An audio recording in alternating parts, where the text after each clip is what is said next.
देखिए बच्चों, आज हमारा संघवाद जो चैप्टर चल रहा था उसमें हम आगे चलेंगे और आगे चल करके हम सीखते सीखते पहुंच गए थे। हमने कल अंत में पढ़ा था भाषा नीति, और भाषा नीति को समझने के बाद आज हम पढ़ेंगे केंद्र राज्य संबंध, यानी हमारे देश में केंद्र और राज्यों के बीच में कैसे संबंधों में परिवर्तन आता रहा है, समय समय पर कैसे बदलाव आते रहे हैं, इसके बारे में हम जानेंगे। तो बच्चों, जब हमारा देश आज़ाद हुआ तो शुरुआत में जब हमारे देश में सरकार बनी तब से लेकर के काफ़ी लंबे अंतराल तक, काफ़ी लंबे समय तक हमने देखा कि हमारे देश में एक ही पार्टी की सरकार बनती रही, जो कि कांग्रेस पार्टी थी। और उस एक ही पार्टी की सरकार के कई परिणाम निकल करके आए, जैसे कि जब हम मानते हैं कि जब एक ही पार्टी सत्ता में होती है, राज्य केंद्र सब जगह पर, तो वो अपनी मनमानी भी करती, कई बार के दुष्परिणाम भी निकल करके आते हैं। तो समय समय पर चलता रहा, समय निकलता रहा, एक पार्टी की सरकार बनती रही। अब उसमें इस बात पर संघवाद की जो व्यवस्था हमारे देश के अंदर है वो इस बात पर निर्भर करती है कि जो शासक दल है, शासक पार्टी है, उसके राजनेता इस संघीय व्यवस्था को किस तरह से चलाना चाहते हैं, किस प्रकार से, किस व्यवस्था का वो अनुसरण करके आगे बढ़ते हैं। इस बात पर इसकी सच्चाई, सत्यता वो निर्भर करती है कि वास्तव में हमारे देश में संघवाद ठीक से काम कर रहा है या नहीं कर रहा है। तो बच्चों, समय निकलता गया, लेकिन एक समय ऐसा आया कि हमारे देश में विभिन्न राज्यों में छोटे छोटे दल भी पनपे। फिर एक अलग तरीके की राजनीति हमारे देश में निकल करके आई, जब विभिन्न प्रकार के दल सत्ता में आए, उन्होंने क्षेत्रीय स्तर पर अपनी पैठ जमाई, राज्यों में अपनी सरकार बनाई, तो फिर एकदम हमारे देश में सरकार चलाने का तरीका बदल गया। उससे बहुत बदलाव आया हमारे देश की सरकार में, शासन व्यवस्था में। तो अब इस प्रकार से देखेंगे कि अब हम केंद्र राज्य संबंध वाले जो टॉपिक पढ़ रहे हैं बच्चों, इसमें ने लिखा है कि हमारे देश में लंबे अंतराल तक केंद्र व राज्यों में एक ही पार्टी का शासन रहा, भारतीय राष्ट्रीय कांग्रेस का हमारे देश में एक बहुत लंबे समय तक शासन रहा, चाहे केंद्र हो चाहे राज्य हो। इसके बाद इस स्थिति में व्यवहारिक रूप से संघीय इकाई के रूप में राज्यों ने अपने अधिकारों का प्रयोग नहीं किया। अब ऐसी स्थिति जब होगी, हर बार एक ही सरकार सत्ता में आ रही है, तो केंद्र और राज्य में राज्य सरकार जो है वो व्यवहारिक रूप से अपने अधिकारों का पूरी तरीके से उपयोग नहीं कर सके, खुल करके अपने फैसले केंद्र सरकार को नहीं सुना सके। लेकिन जब केंद्र और राज्यों में अलग अलग दलों की सरकार रही या बनी, तो केंद्र सरकार ने राज्य सरकारों का अनदेखा करने की कोशिश की। जब मैंने बताया था कि जब समय ऐसा आया कि केंद्र में अलग दल की सरकार और राज्यों में अलग दल की सरकार जब आने लगी, तो फिर कहीं ना कहीं केंद्र सरकार को यह लगने लगा कि राज्य सरकार हमारे विरोध में काम कर सकती है, हमारा विरोध कर सकती है। तो उन्होंने इससे निपटने के लिए क्या किया कि उनके कार्यों का, उनके अधिकारों का अनदेखा करना शुरू कर दिया। किसने? केंद्र सरकार ने राज्य सरकारों के कार्यों का, फैसलों का या उनके अधिकारों का अनदेखा करना शुरू कर दिया, अनदेखा करने की कोशिश की।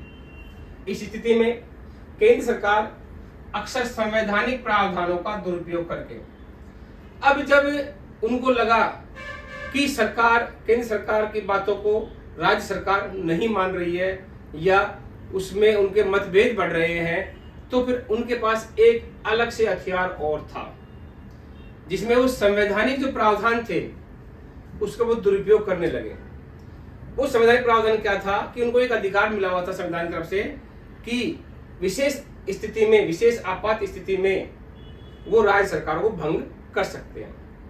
तो इसी का फायदा उठा करके केंद्र सरकार संवैधानिक प्रावधानों का दुरुपयोग करके विपक्षी दलों की राज्य सरकारों को, जहां विपक्षी दल की सरकार है जिस राज्य में, उन सरकारों को वो भंग कर देती थी या करने लगे। ये एक दुरुपयोग था सीधा सीधा संविधान का या संविधान के प्रावधानों का। 1990 के बाद इसमें फिर बदलाव आया। 1990 के बाद एकदम हमारे देश की शासन व्यवस्था में, संघीय व्यवस्था में एकदम बदलाव आया। और वो बदलाव किस वजह से था बच्चों, वो देखिए। 1990 के बाद देश के अनेक राज्यों में क्षेत्रीय दलों का उदय हुआ। मैंने बताया था अभी कि क्षेत्रीय दल, राज्यों में छोटे छोटे दलों ने अपने आप को पंजीकृत किया, अपने आप को खड़ा किया और उन्होंने राज्यों में सरकार बनाना शुरू किया। तो क्षेत्रीय दलों का जब उदय हुआ, यहीं से गठबंधन सरकार का बनना भी शुरू हुआ। अब क्या हो गया, अब एक नया ढांचा तैयार हो गया सरकार का, क्योंकि जब अलग अलग राज्यों में अलग अलग दल पनपने लगे तो केंद्र हो चाहे राज्य हो, सरकार में एक पार्टी स्पष्ट बहुमत लाने में असमर्थ होने लगी।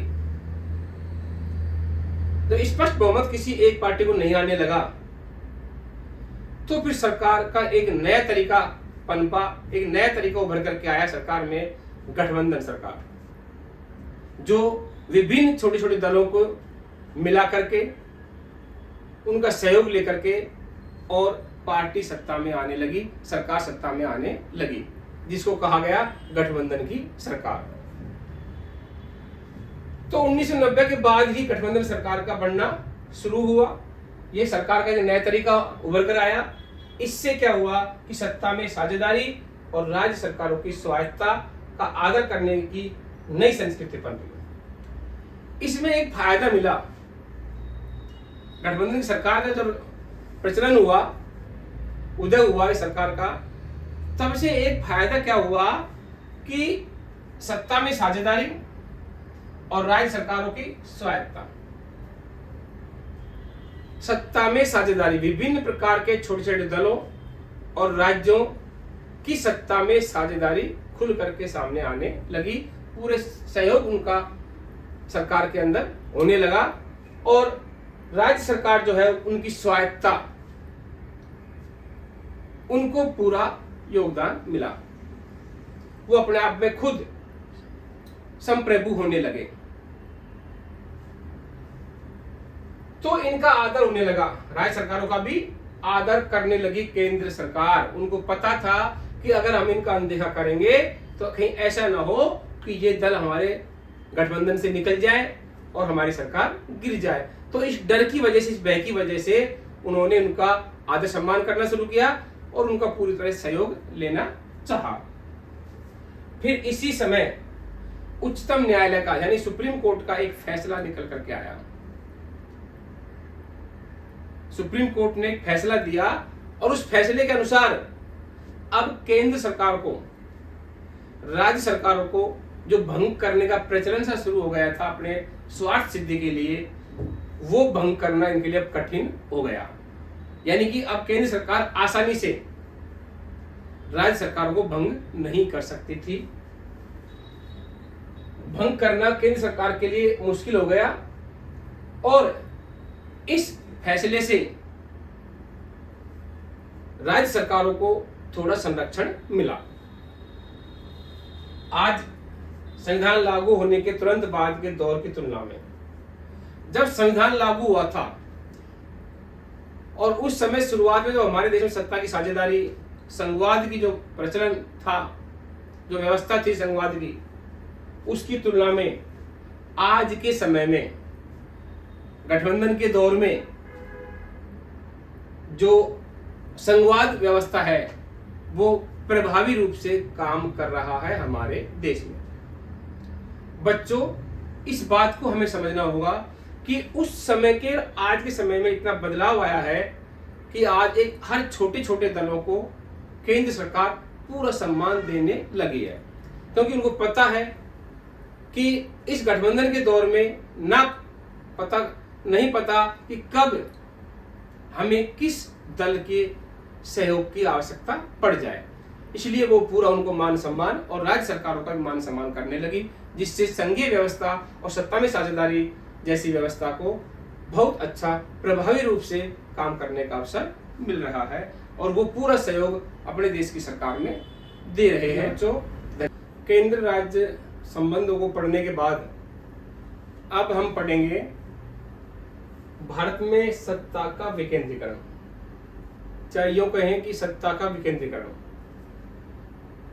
तो बच्चों, सत्ता का विकेंद्रीकरण का जो अवधारणा है, ये क्यों जरूरत पड़ी इसके पीछे एक कारण यह है कि भाई जैसे जैसे देशों का विस्तार होता गया, जैसे जैसे जनसंख्या बढ़ती गई, जैसे जैसे विशाल देश बनते गए, वैसे वैसे सत्ता का विकेंद्रीकरण करना आवश्यक हो गया। यानी कि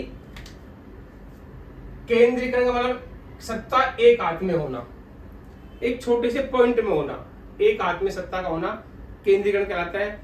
उसका उल्टा सत्ता को बिखेरना, सत्ता को बांटना, विभिन्न निकायों को, विभिन्न संस्थाओं को, विभिन्न स्तर पर सत्ता को बांटना ही सत्ता का विकेंद्रीकरण कहलाता है। और फिर अगर हम भारत की बात करते हैं तो भारत एक इतना विशाल देश है कि यहाँ पर सिर्फ 2 स्तर की सरकारों से काम चलाना बड़ी मुश्किल है। यूरोप में जो देश है, यूरोप में जो स्वतंत्र रूप से जो देश है ना, उन देशों से बड़े तो हमारे यहाँ पर कई राज्य हैं। अगर हम रूस की बात करें जनसंख्या के आधार पर, तो हमारे उत्तर प्रदेश से भी छोटा है रूस। रूस जो है वो हमारे उत्तर प्रदेश से भी छोटा है जनसंख्या के आधार पर। ऐसे ही अगर हम हमारे महाराष्ट्र की बात करें तो जर्मनी के बराबर है। तो हमारे यहाँ तो राज्य और वहां यूरोप के देश, तो यह कैसे संभव हो सकता है कि सरकार एक स्तर पर केंद्र के रूप में शक्तियां रहें, सत्ता रहे और शासन सही तरीके से चल जाए? ऐसा हमारे देश में संभव नहीं हो सकता। तो फिर सत्ता का बंटवारा जरूरी था, सत्ता को फैलाना था।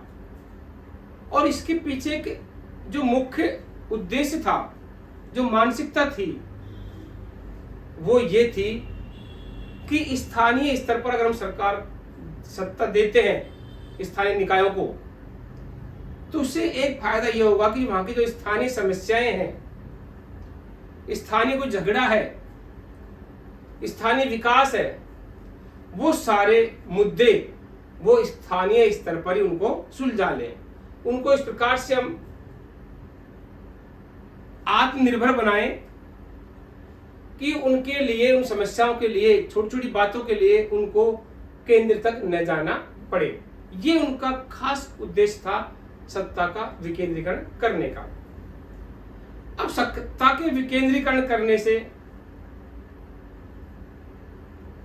एक तीसरा जो पॉइंट निकल करके आया वो था स्थानीय सरकार, स्थानीय स्वशासन।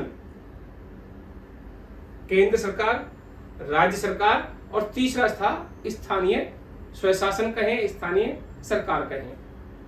गांव स्तर तक सत्ता को पहुंचाना। अब गांव तक जब सत्ता पहुंची तो गांव के लोगों को ये लगने लगा कि हमारे लिए भी एक सरकार हमारे घर पर है, घर के नजदीक है। अब हमें उसके लिए केंद्र सरकार तक नहीं जाना पड़ेगा। तो इस उद्देश्य से सत्ता का विकेंद्रीकरण आवश्यक हो गया। वो भी भारत जैसे विशालतम देश, जहां इतनी विविधताएं, जहां इतनी विभिन्नताएं हैं, बात बात पर, कदम कदम पर अंतर है। तो ऐसे विभिन्नताओं वाले देश के अंदर एक या दो स्तर की सरकार से काम चलाना मुश्किल था, इसलिए उसको 3 स्तर में बांट करके एक नया स्तर बनाया, स्थानीय सरकार, स्थानीय स्वशासन। बच्चों सबसे पहले हम ये पढ़ेंगे कि सत्ता का विकेंद्रीकरण क्या है। अब परिभाषा के रूप में अगर इसको हम देखें तो बच्चों, जब केंद्र और राज्य सरकार से शक्तियां लेकर के, जब केंद्र और राज्य सरकार से शक्तियां लेकर के हम स्थानीय सरकार को देते हैं,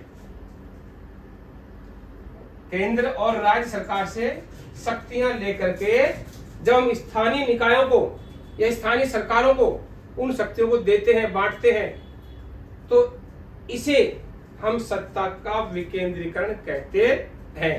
यानी केंद्र से सरकार सत्ता को बांटना, दूर दूर तक फैलाना, यही सत्ता का विकेंद्रीकरण है।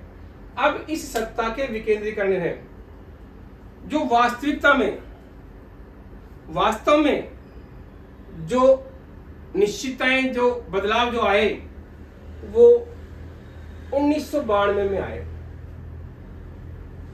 1992 में संविधान में संशोधन किया गया और एक तीसरे स्तर को ज्यादा शक्तिशाली और प्रभावी बनाया गया। सरकार तीसरा स्तर काम पहले से करने लग गया था, लेकिन इसको प्रभावी और शक्तिशाली बनाया गया 1992 में। 1992 में एक कानून आया, संविधान संशोधन किया और एक प्रावधान आया। उसके कुछ पॉइंट्स हैं जो है बताए गए हैं कि उस 1992 वाले संशोधन में किन किन बातों पर जोर दिया गया और इस सत्ता के विकेंद्रीकरण वाले अवधारणा को किस प्रकार से मजबूत किया गया, स्थानीय सरकारों को क्या क्या अधिकार दिए गए, क्या क्या चीजें जरूरी कर दी गई, उन बातों का यहाँ पर जिक्र है। अब मैं उनको बताता हूँ एक करके।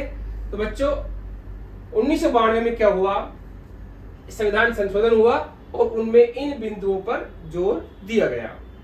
पहला है, अब के बाद यानी 1992 के बाद क्या होगा कि अब स्थानीय स्वशासन की जो निकाय है, ग्राम पंचायत है, नगर पालिका है, जिला परिषद है, इस तरह जो है निकाय, इन स्थानीय निकायों के चुनाव अब नियमित अंतराल में करवाना संवैधानिक बाध्यता हो गई कि हर 5 साल में इनके चुनाव करवाने ही होंगे। ऐसा नहीं है कि मन में आया तो करवा लिया, नहीं तो नहीं, ऐसा नहीं है।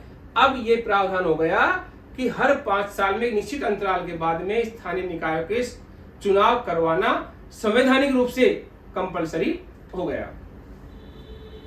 दूसरी बात, निर्वाचित स्वशासित निकायों के सदस्य, जो सदस्य निर्वाचित होंगे स्वशासित निकायों में, जो पदाधिकारी जो पद लेंगे, ग्रहण करेंगे, उनमें अनुसूचित जाति यानी कि शेड्यूल कास्ट यानी कि एससी, अनुसूचित जाति, एसटी यानी शेड्यूल ट्राइब यानी कि अनुसूचित जनजाति, वह ओबीसी यानी कि अदर बैकवर्ड कास्ट यानी अन्य पिछड़ा वर्ग के लिए सीटें आरक्षित कर दी गई। कहने का मतलब ये हुआ कि जो उम्मीदवार इन चुनाव में भाग लेंगे, उन चुनाव में उम्मीदवार जो निकल करके आएंगे, उन उम्मीदवारों की संख्या में एससी, एसटी और ओबीसी को सीटें आरक्षित कर दी गई। पहले इनके लिए 1992 से पहले इनके लिए उसमें सीटें आरक्षित नहीं थी, अब उनकी संख्या निश्चित कर दी गई। एक अगले पॉइंट क्या था कि कम से कम 1/3 पद जो है महिलाओं के लिए आरक्षित कर दिए गए। महिला सशक्तिकरण की ओर ध्यान देते हुए, महिलाओं की संख्या को आगे बढ़ाने के लिए, महिलाओं का सम्मान करने के लिए, महिलाओं को राजनीति में आगे लाने के उद्देश्य से इन स्थानीय निकायों के जो उम्मीदवार होंगे उनमें कम से कम 1/3 1/3 पद जो है, उम्मीदवारों के पद जो है वो महिलाओं के लिए आरक्षित कर दिए गए। अगला पॉइंट है, हर राज्य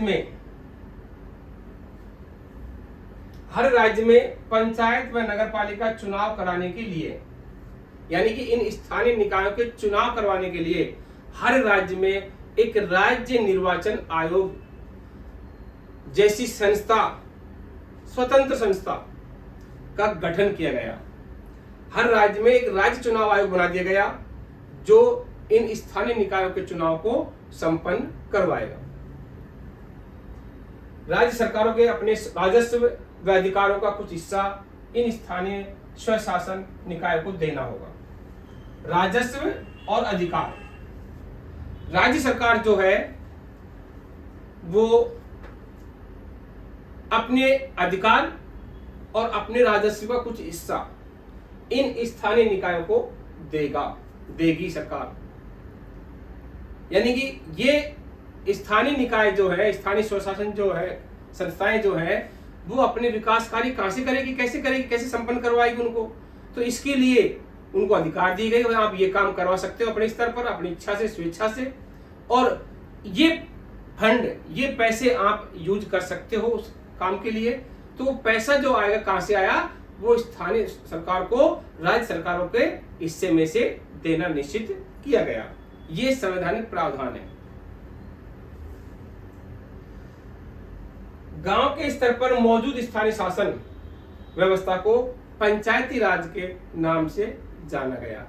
पंचायती राज जो है वो स्थानीय निकायों की जो संस्थाओं के चुनाव करने के बाद जो निकल करके आया, इसको हम पंचायती राज कहते हैं। और अब इन स्थानीय निकाय में सबसे छोटी इकाई जो है बच्चों, वो है ग्राम पंचायत। ग्राम पंचायत का मुखिया सरपंच होता है, या उसको प्रधान कहते हैं कहीं कहीं पर। और वो जो सरपंच होगा, वो जो पंच चुन करके आएंगे हर वार्ड से, हर गांव को वार्डों में बांटा गया और हर वार्ड से एक पंच चुन करके आएगा, और उन्हीं में से सरपंच पद के लिए लोग उम्मीदवार होंगे। सरपंच पद के लिए अलग चुनाव होंगे और वार्ड पंच के लिए अलग चुनाव होंगे, और उसके बाद सरपंच उस ग्राम पंचायत का मुखिया होगा। इसी प्रकार से गांव स्तर में ये हो गया, और शहरों के लिए नगर पालिका का चुनाव हो गया। बड़े शहरों के लिए पंचायत समिति या उपखंड स्तर, और जिला स्तर पर जिला परिषद का चुनाव करवा करके प्रक्रिया यही सेम होगी, लेकिन जिला स्तर तक के सभी पूरे सिस्टम को मिला करके पंचायती राज व्यवस्था का नाम दिया गया है। बच्चों, ये चैप्टर आज हमारा खत्म हुआ। इसके बाद अगला हमारा चैप्टर होगा विकास वाला, संसाधन एवं विकास। धन्यवाद।